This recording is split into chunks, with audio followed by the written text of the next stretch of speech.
지난주에 우리가 한 영혼을 향한 그거를 같이 나눴는데 오늘 두 번째 전략에 대해서 나누겠습니다. 그 말씀이 생각났어요. 시편 17편 15절에 이런 말씀입니다. 저를 따라 하십시다. 저를 따라하세요. 내가 아침에 깰 때에 주님의 형상으로 만족합니다. 여러분 그러세요? 그래야 정상입니다. 우리가 주님 외에 다른 갈망이 있으면 탐욕과 욕심을 내게 되고, 그리고 그 가장 소중한 전부가 없는 영혼들을 향하여 우리의 마음이 있어야 정상이에요. 할렐루야. 성경에 보니까 히브리서 12장 말씀, 우리 좀 이 말씀을 좀 확인해 보십시다. 히브리서 12장을 한번 다 같이 16절 17절 함께 읽겠습니다.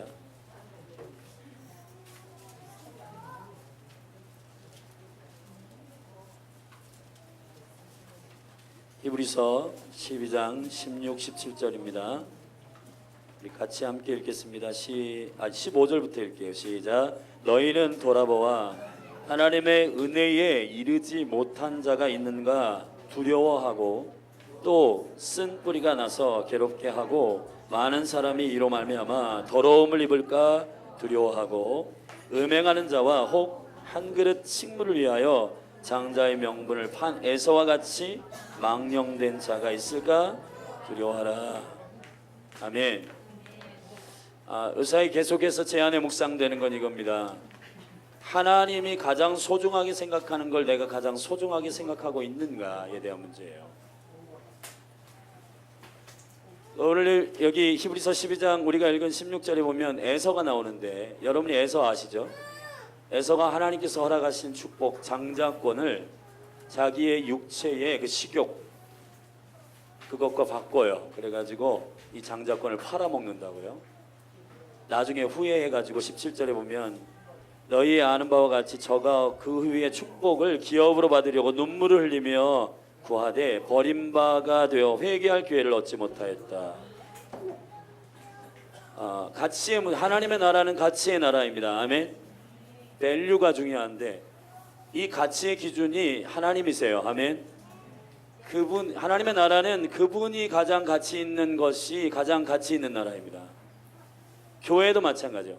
하나님이 가장 가치 있게 생각하는 바로 그 가치가 가장 가치 있는 가치여야 교회는 살아있게 되는 것이죠. 하나님이 가장 가치 있게 생각하는 가장 존귀한 가치, 그게 뭐냐? 영혼입니다. 여러분입니다. 아멘. 한 영혼이에요. 저기 시밀 형제가 오늘 와서 오늘도 예배하는데 참 보면 볼수록 훈남이고 좋은 것 같아요. 지난주에 예배가 끝나고 저한테 그러더라고요. 목사님 춤 안 추세요? 그러더라고요. 왜?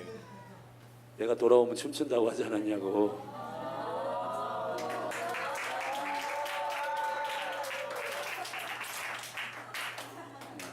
음악이 없어서 안 하려합니다. 정말 너무 기쁘고 제 마음이 그래요. 오늘 이제 아침에 제가 좀 이렇게 예배하면서 좀 회개가 된 게, 우리가 이제 새 차를 샀어요. 이 1,300만 원을 들여가지고. 완전히 새 차는 아니고 중고차예요. 2011년형인데 되게 좋아요. 봉고차하고 이 급이 달라. 이게 럭셔리해요, 되게. 그래가지고 이 자리도 되게 넓고 좋단 말이에요. 근데 이 차를 이제 지호 간사에게 맡겼어. 아침에 이제 최초로. 근데 이거를 아이들 태우고 오다가 빨간 무슨 차라 그러지? 모닝차를 긁었어. 이 전화를 나한테 했어. 그것도 이제 다 준비하고 이제 예배 나와야 된다 했는데 딱 전화가 오는 거예요. 그래서 목사님 큰일 났습니다. 무슨 일? 차를 긁었습니다. 막 열이 막 확 받는 거야. 그래가지고 너 진짜 너 오늘 보기와는 달리 되게 허당이다 그러면서 막 뭐라고 막 얘기 막 잔소리하고 너 막 그런데 제가 다 얘기하고, 근데 가보니까 그렇게 많이 긁힌 게 아니라 살짝 자국이 났고, 또 마침 차에 대해서 잘 아는 11형제 와갖고 그거 다 지우더라고요. 근데 이제 빨강 모닌 주인한테 연락했냐. 아직 이게 법적으로 이게 승계도 안 된 차인데 너무 열이 받는 거야. 그래가지고 막 우리 지용환사한테 막 엄청 해댔네. 그리고 예배 딱 와서 이제 서 있는데 이게 마음이 하나님 좀 이렇게 저에게 말씀하시는 거예요. 다치진 않았냐? 태운 어린아이들은 어떻게 됐냐? 괜찮냐? 이걸 먼저 물어야 되는데 제가 이 생각 자체가 아직 멀었구나 이런 생각이 좀 들더라고요. 저도 목회자지만 이 영혼을 향한 가치대로 삶을 산다는 게 이게 참 쉬운 일은 아닌 것 같아요. 그래서 뭐 차는 조금 찌그러졌지만 그래도 뭐 사람이 안 다쳤으니까 괜찮은데 그게 그때는 생각이 안 나요. 열받아가지고 이 새로 산 차인데 이거를 긁어가지고 막 여러 가지 복잡한 생각 막 나는 거예요. 근데 이게 정신을 차리고 보니까 그게 아닌 거야. 차는 소모품이고 진짜 중요한 건 사람인데 이게 그런 거죠. 여러분 오늘 우리가 히브리서 12장 말씀을 읽을 때 여기 에서를 망령된 자라고 말하고 있습니다. 망령된 자라고 하는 말을 제가 원어를 찾아봤는데 이게 무슨 뜻이냐면 가치를 가치로 인정하지 않는 사람이에요. 그러니까 하나님 주신 가치를 가치로 인정하지 않는 거, 그게 망령된 겁니다. 여러분 신앙인들이, 믿음의 사람들이 망령된 자가 될 수 있는데 그 일은 어떻게 되면 가치를 잃어버릴 때입니다. 가치. 우리 지난주에 우리 한 영혼을 향하여서 우리가 함께 말씀을 나눴습니다. 예수님께서 이 말씀을 하시고 제자들이 가지고 있는 이슈, 누가 크냐, 이 질문에 대해서 주님께서 고쳐주세요. 누가 크냐가 중요한 게 아니고 이 질문은 해야 된다. 하나님 나라에서 크고 작음이 있다. 아멘. 아멘. 크게 하세요. 아멘. 하나님 나라 크고 작음이 있습니다. 더 많이 받는 사람이 있을 거예요. 할렐루야. 이게 공평하신 겁니다. 그런데 그게 먼저가 아니라 먼저 하나님 나라에 들어가야 된다는 겁니다. 주님이 그것을 명쾌하게 말씀하시고, 그리고 자연스럽게 어린아이 하나를 시청각 교재로 사용하셔서 그 어린아이와 같이 되지 않으면 하나님 나라에 들어가지 못한다. 주님 말씀하셨습니다. 그리고 주님이 100마리의 양을 예로 들면서 한 마리가 잃어버려졌을 때에 99마리를 놓고 한 마리를 찾으러 가지 않겠느냐 말씀하십니다. 한 영혼에 대한 가치를 얘기하시는 거예요. 그리고 나서 그 한 영혼이 회복되기 위해서는 어떻게 돼요? 그러니까 우리가 한 영혼이 너무 귀하다 이렇게 하고 끝나면 교회가 그냥 감동받고 끝날 거예요. 그러나 이 감동이 실제가 되기 위해서는 어떻게 되냐? 실제의 삶의 그 가치에 따른 행동이 필요하다는 겁니다. 아멘. 예수님께서 두 가지 전략을 가르치셨어요. 그걸 오늘 나누려고 합니다. 오늘 마태복음 18장으로 다시 여러분이 돌아와서 15절부터 20절까지 말씀의 첫 번째 전략이 나오는데요. 이런 거예요. 누가 형제가 죄를 범하거든 가서, 저를 따릅시다. 가서. 이게 굉장히 중요해요. 그들이 찾아오는 걸 교회가 기대하고 있다고요. 제가 보니까 전반적으로 한국 교회가 새신자들이, 그리고 복음이 없는 사람들이 교회에 찾아오기를 기대하는 마음이 많은 것 같아요. 근데 예수님 분명히 얘기하십니다. 저를 다시 한번 따라 하십시다. 가서. 가야 돼요. 그들이 오는 게 아니라 우리가 가는 겁니다. 이게 매우 중요한 주님의 방법이고, 이 일을 궁극적으로 취해야지 실제 한 영혼에 대한 사랑이 실제가 됩니다. 로마서의 말씀에 저를 따라 하십시다. 너희가 말로만 사랑하지 말고 행함과 진실함으로 해라. 그 실제 행함이 우리 가운데 입혀지기를 주님의 이름으로 축복합니다. 아멘. 그래서 첫 번째 전략은 이겁니다. 마음을 같이하여 합심하는 중보기도요. 아멘. 벌써 여기 제가 보니까 여러분 안에 이런 마음이, 갈등이 있는 분이 있어요. 과연 그 기도가 무슨 능력이 있을까?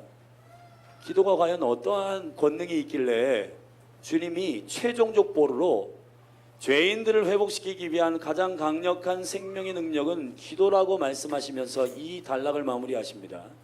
자, 먼저 가서 우리가 먼저 해야 될 거는 이거예요. 첫 번째 15절에 보면 1대1로 찾아가라는 겁니다. 저를 따릅시다. 1대1로 찾아가라.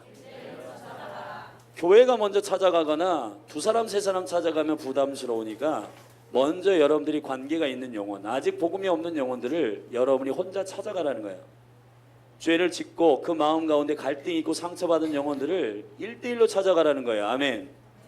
맨투맨으로 찾아가서 어떻게 하냐? 권고하라는 겁니다.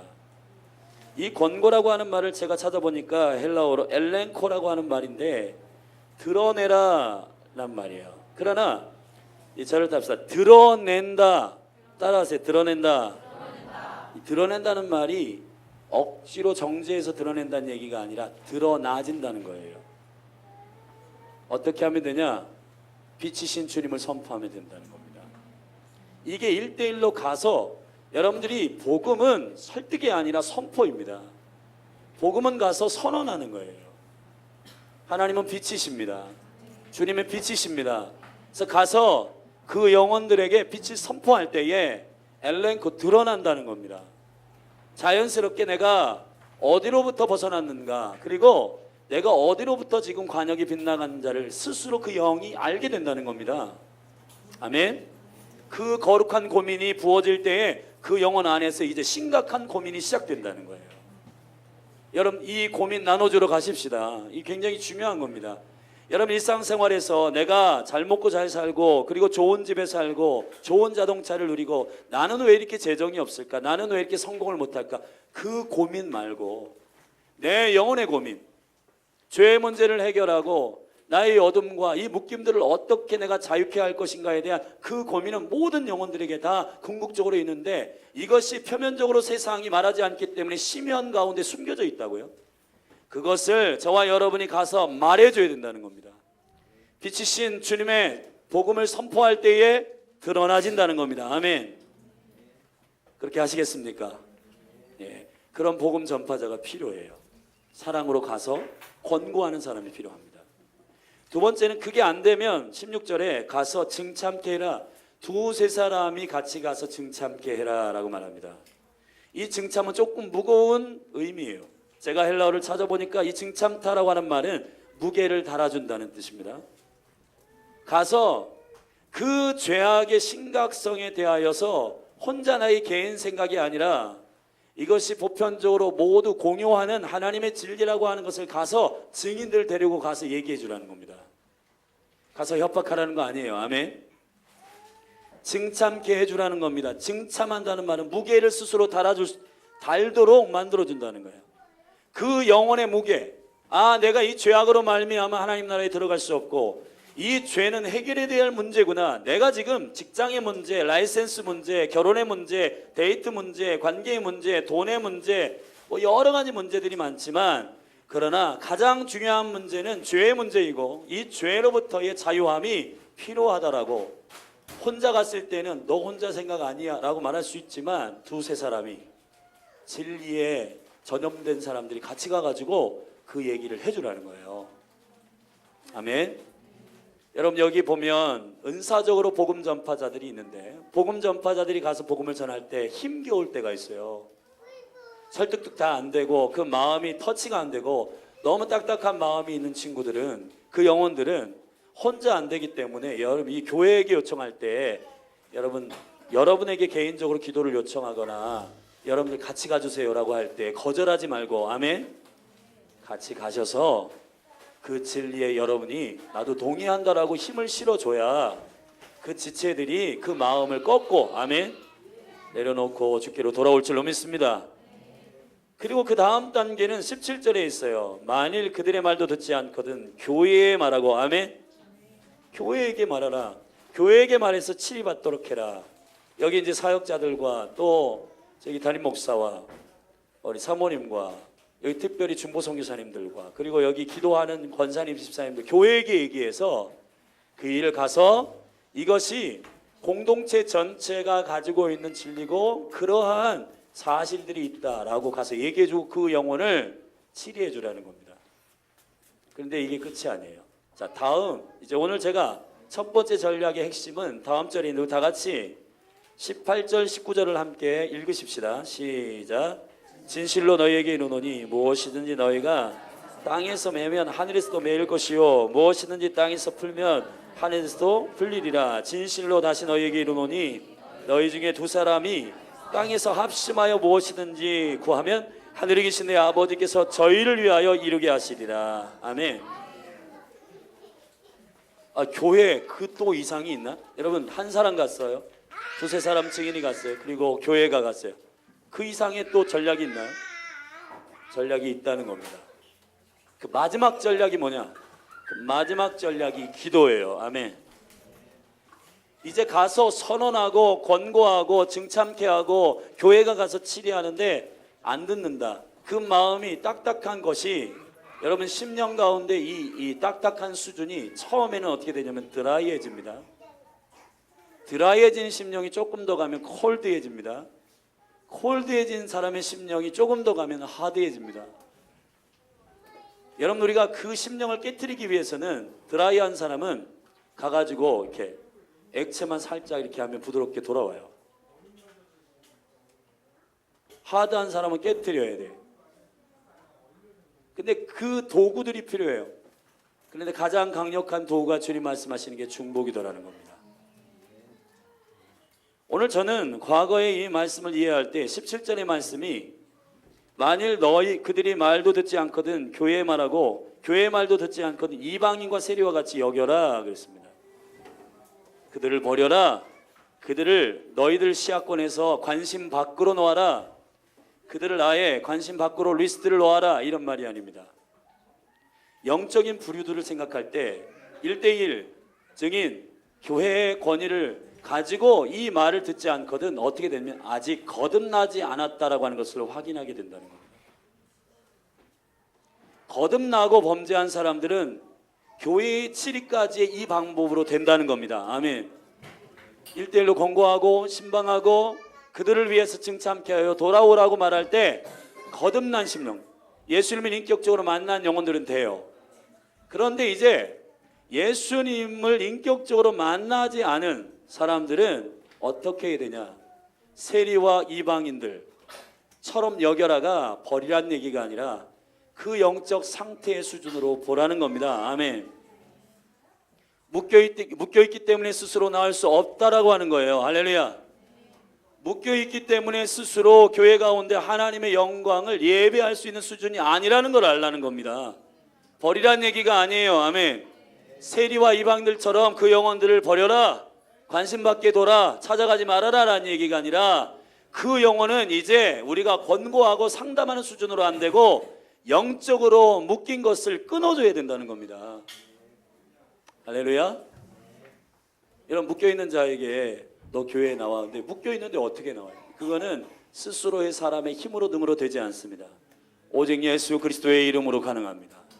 그렇기 때문에 교회가 깨어서 이 영혼은 지금 어떤 단계의 방법이 필요하다는 것을 점검하고 그것을 정확하게 컨설팅하는 건 되게 중요하다는 거예요.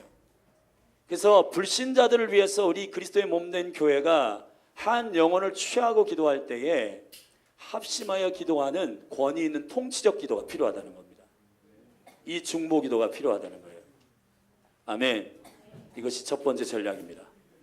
우리가 불신자를 위해서 가장 최적화되어 있는 그리스도의 몸된 교회이기 때문에 우리가 여기서 기도하고 중보하는 이 일을 조금 더 초점을 한 영혼에게 맞춰서 이 시즌에는 불신자들이 주님께로 돌아오는 것, 복음이 없는 영혼들이 주님께로 돌아오는 것, 스스로 자기도 그렇게 하고 싶지만 의지적으로 그것이 돌파가 안 되는 지체들을 어떻게 우리가 도울 수 있는가? 두세 사람이 주님의 이름으로 모여 기도하는 겁니다. 할렐루야. 이 전략을 사용하는 여러분이 되기를 주님의 이름으로 축복합니다. 지난주 제가 잠깐 간증을 했었는데 저희는 이제 이녀예요. 제가 이제 셋째고 누님이 있고 형님이 있고 또 동생이 있어요. 저는 셋째인데 저희 어머님이 사실은 이제 큰 아들을 낳았을 때에 어머님이 전도사님이시니까 큰 아들을 목회자로 헌신한 거예요. 서원. 그런데 이게 이제 좀 압박이 있었는가 형님은 나는 못하겠다. 그래가지고 삐뚤어질 테야. 그래가지고 중학교 때부터 삐뚤어져가지고 나는 엄마의 말을 못 듣겠다. 왜 내 인생인데 엄마가 좌지우지하냐. 그래가지고 굉장히 프리하게 살기를 시작했습니다. 학교도 안 가시고, 예. 가방을 갖고 학교는 가는데 학교는 안 가고, 예. 뭘 했냐면 그때 오토바이에 꽂힌 거예요. 그때 폭주족이 되게 멋있었나 봐요. 그래가지고 친구들과 335, 소위 요즘으로 말하면 일진 그 안으로 들어가가지고 오토바이를 훔쳐서 저녁 거리를 활보하고 다녔답니다. 그래가지고 어느 날 전화가 왔는데 이제 경찰서 유치장에 갔는데 오토바이를 훔쳐가지고 막 다녀가지고 걸린 거예요. 그래가지고 이제 유치장에서 감별하는 데가 있어요. 청소년들은 아직 미성년자이기 때문에 이 아이를 어떻게 할 것인가 하다가 또 어머니가 아는 사람 다 탄원 써가지고 해가지고 그 오토바이 훔친 것에 대해서 배상해주고 막 쫓아다녀가지고 겨우겨우 끊었잖아요. 그랬는데 그때는 잠시 이제 조금 뭔가 깨닫는 것 같아가지고 한두 번은 교회에 또 가주었죠. 그런데 그 이후에 똑같더라고요. 그래가지고 또 이런 일이 벌어진 거예요. 그리고 오토바이를 타고 막 활보하다가 전화가 왔어요. 하루는 저도 뭐 그때는 어렸기 때문에 이제 그런 일이 일어났다는 거 아는데 구체적인 얘기는 어머님이 얘기해 줬으니까 알죠. 사거리에서 신호를 위반해 가지고 새벽에 이제 달리다가 이제 택시하고 부딪힌 거예요. 그래가지고 이 오토바이가 붕 날랐어. 영화에 보면 오토바이하고 차하고 부딪히면 오토바이가 붕 나르잖아요. 그래가지고 뭐 15m, 16m 쪽으로 떨어졌는데 헬멧은 다행히 쓰고 있어서 머리는 괜찮은데 이 어깨로부터 요 발목까지가 이게 오토바이가 쓸려가지고 이게 이제 뼈가 부러지고 그리고 조각이 난 거예요. 그래서 병원에 입원해가지고 응급실에 있고 중환자실에 몇 개월 있었어요.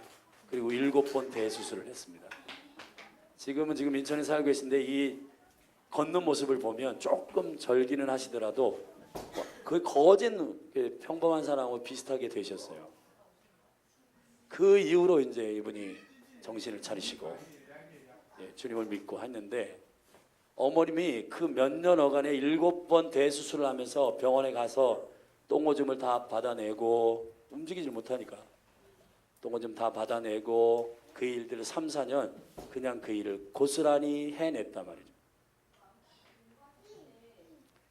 여러분 중보기도 전략 이게 굉장히 위험한 전략입니다.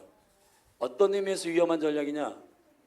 중보기도라고 하는 것은 그 한 영혼이 주님께로 돌아오기 위한 모든 과정에 내가 함께 하겠다라고 하는 뜻이에요. 책임 없는 입 바른 소리가 아니라 그 영혼이 그 영혼의 인생을 바꾸는 그 여정 모든 고통의 여정을 내가 함께 감당하겠습니다라고 하는 선언이란 말이에요. 상처 입은 치유자라고 하는 책을 쓴 헨리 나우엔의 책을 읽다 보니까 긍휼에 대한 정의를 정확하게 이렇게 얘기하고 있는데 긍휼은 우리에게 상처가 있는 곳으로 가라고 고통이 있는 장소로 들어가라고 깨어진 아픔과 두려움과 혼돈과 고뇌를 함께 나누라고 촉구한다.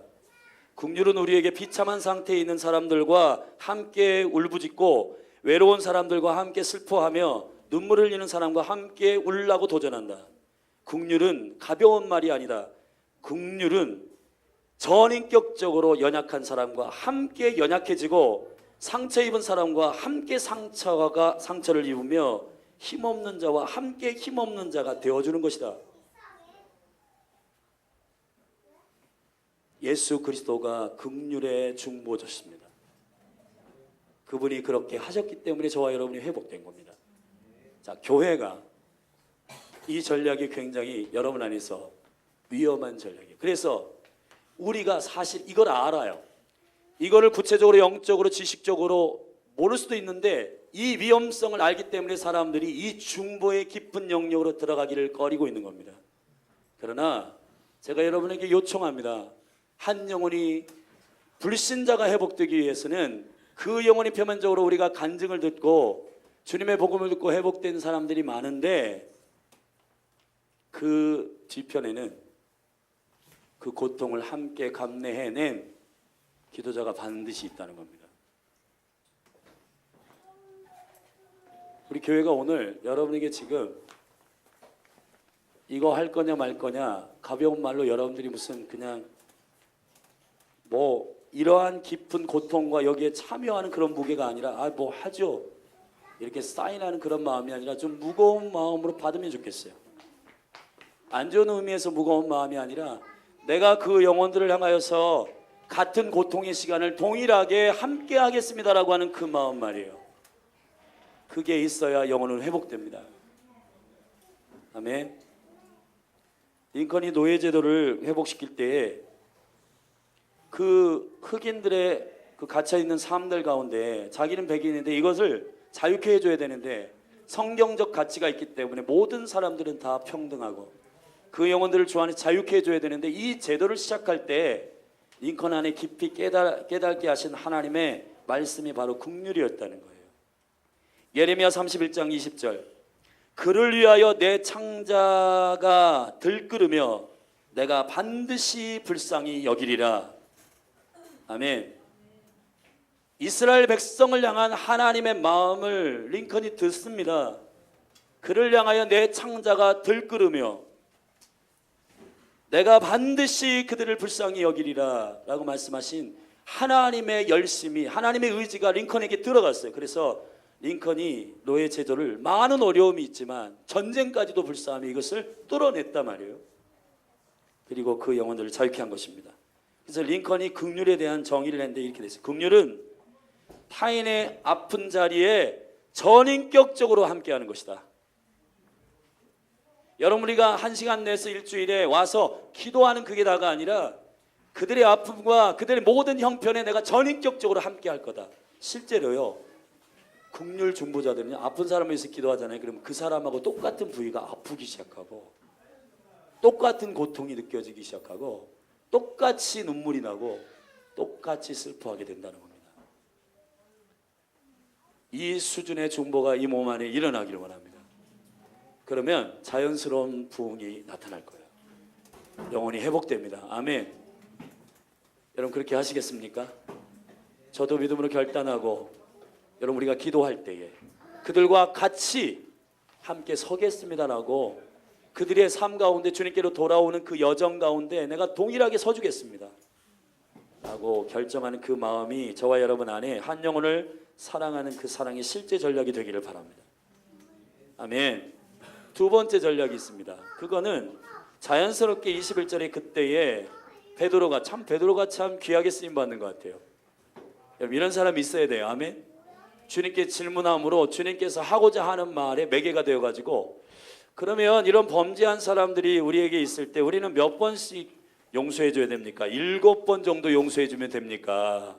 베드로가 되게 많이 쓴 거거든요. 우리 한국 사람 저도 우리 어머님 아버님에게 이런 말을 들었어요. 너 3번만 용서해준다. 근데 그래도 베드로는 7번 쓴 거거든요. 7번. 근데 예수님이 거기다가 완전히 뒤없는 대답을 하시는데 70번씩 7번씩 용서해줘라. 할렐루야. 그리고 용서에 대한 비밀을 예화를 들어가지고 얘기하는데 1만 달란트 빚진 자가 있었어요. 1만 달란트면 얼마 정도 될까? 제가 한번 어제 계산기를 다 두드려가지고 해봤는데 얼마인 줄 아세요? 놀라지 마세요. 3천억입니다.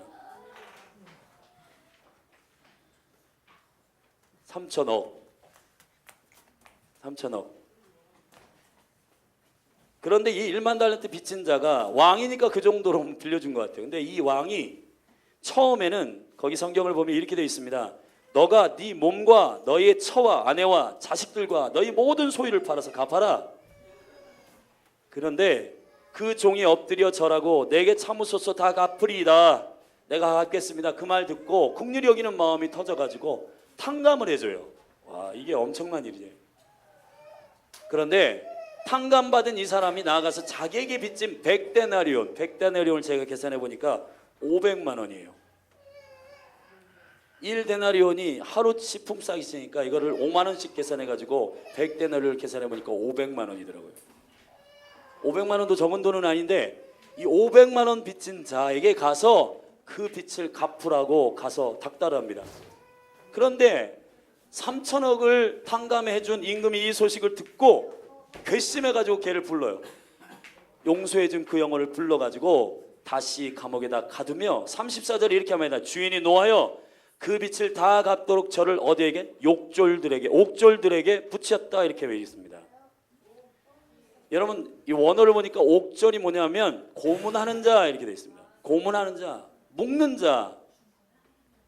자예요. 묶는 자. 와, 이게 제가 제 영안에 뭔가 깨달아졌어요. 여러분 한 영혼을 용서하는 것, 그 영혼을 자유케 하는 것, 그것이 매우 중요한 주님의 영혼을 회복시키는 두 번째 전략이라는 겁니다. 할렐루야. 왜냐하면 우리가 용서하지 않으면 어떻게 되면 우리가 우리 영혼을 옥졸들에게 내어주는 것 똑같아요. 묶인 자는 묶인 자를 자유케 할 수 없습니다. 여러분에게 말씀드립니다. 묶인 자는 묶인 자를 자유케 할 수 없습니다. 복음이 없는 자는 복음을 말할 수 없습니다. 베드로가 말합니다. 내게 있는 것을 내가 너에게 준다 그랬습니다. 예수가 없는 사람은 예수를 줄 수 없습니다. 다시 말하겠습니다. 주님의 탕감받은 그 은혜가 은혜되지 않은 사람은 용서할 수가 없어요. 용서가 불가능해요. 용서가 불가능한 사람은 그 죄에 묶여있는 영혼을 자유케 해줄 수가 없습니다. 예수님이 지금 말씀하시는 이 용서하라고 하는 것은 우리가 지금 손해보고 너희의 의지적인 싸움을 해라, 70번씩 7번씩 너가 혀를 깨물며 허벅지를 바늘로 찌르며 용서해줘라가 아니라 이 말씀의 결론은 네가 묶이기 때문에 용서해줘라는 겁니다. 아멘. 너가 용서 안 하면 너가 묶인다는 겁니다. 네가 용서를 안 하면 너가 감옥의 옥졸들, 고문하는 자에게 묶인다는 겁니다. 이게 하나님의 원리입니다. 그래서 예수님께서 우리에게 기도를 가르치실 때 우리가 매주 기도를 하는데 주님의 기도 가운데 뒷부분에 우리가 우리에게 죄 지은 자를 사하여 준 것 같이 우리의 죄를 사하여 주옵소서. 왜 우리가 매일매일 주님의 기도를 통해서 우리가 확인하는가? 나는 주님의 탕감을 통해서 은혜를 입은 자다. 그렇기 때문에 용서 못할 영혼이 없다. 모든 영혼들을 자유케 해주고, 아멘. 그 영혼들을 주 안에서 자유케 해줄 수 있는 사람은 자유케 된 자만 가능하기 때문에 그 자유케 된 것이 어떻게 검증되느냐? 용서를 해주는 걸 보면 검증된다. 아멘. 3천억을 탕감받은 자가 500만 원을 탕감 못할 일이 없어요. 그런데 우리가 실제 주님의 은총과 생명이 있는 걸 어디서 알 수 있냐? 용서해주는 현장에 보면 알 수 있다는 겁니다. 여러분, 영혼들이 주님께로 돌아오는 두 번째 전략은 용서입니다. 근데 어떤 용서냐? 탕감받은 자의 용서. 저도요 YM에서 이런 내적치유 세미나 이런 데도 많이 참석하고요, 저도 강사를 해봤지만 저를 이렇게 가르쳤어요 옛날에. 여러분, 용서는 결정입니다. 의지적인 결정을 하셔야 됩니다. 그것도 맞는 말이에요. 근데 제가 이 본문을 묵상하면서 마음이 좀 바뀌었습니다. 용서는 의지적인 결정이 아니라 의지적인 결정을 뛰어넘어서 나에게 용서하신 그분의 탕감해 주신 은혜를 생각하는 거더라고요. 내가 3천억을 탕감받았다라고 하는 그 은혜를 생각하는 거더라고요. 아멘. 여러분, 탕감받았다라고 하는 선언이 믿어지지 않는 겁니다. 이 친구가 그래가지고 500만 원을 받아가지고 빚을 갚으려고 했던 것 같아요.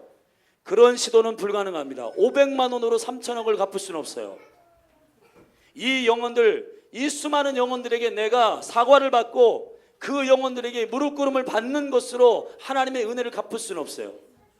우리가 죄된 것과 모든 것들을 하나님의 은혜 가운데 탕감받은 그것을 우리가 계산하는 게 매우 필요한 겁니다.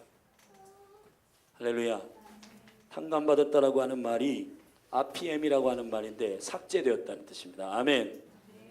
우리의 모든 죄와 죄가와 이 모든 것들이 다 사라졌다는 뜻입니다. 주님은 갚으라고, 돈이 생기면 갚으라고 말한 게 아니에요. 우리가 지금 헌신하며 봉사하며 갚는 건 우리의 죄가로 갚는 게 아닙니다. 아멘. 주님의 은혜 때문에 감사함으로 하는 일이에요. 그 죄에 대한 보상으로 갚는 일이 아니에요. 아멘. 주님의 십자가를 헛되이 죽게 만들지 마십시오. 주님이 3천억, 이 엄청난 우리가 계산할 수 없는 금액을 탕감해 주셨어요. 그 은혜를 기억하는 자가 용서를 잘합니다. 이 두 번째 전략을 이 몸이 취하셨으면 좋겠습니다. 용서하십시다. 할렐루야. 그리고 그 영혼을 자유케 해주십니다. 그리고 여러분의 영혼이 자유해야 자유하는 영혼에게 복음을 전할 수가 있어요. 함께 구덩이에 빠져 있는 자는 구덩이에서 영혼을 건져낼 수가 없습니다. 여러분이 옥에서 나와야 옥 안에 있는 영혼을 자유케 할 수가 있어요. 용서하십시다. 저도 육체의 아버지에 대해서 용서하는데 30년이 걸렸습니다. 그런데 제 영혼이 피폐해지는 거예요. 여러분 용서하시길 주 여러분 축복합니다. 아멘. 자유케 된 자가 복음을 전하는 것, 이것이 몸의 전략이 되기를 바랍니다. 자리에서 일어나십시다.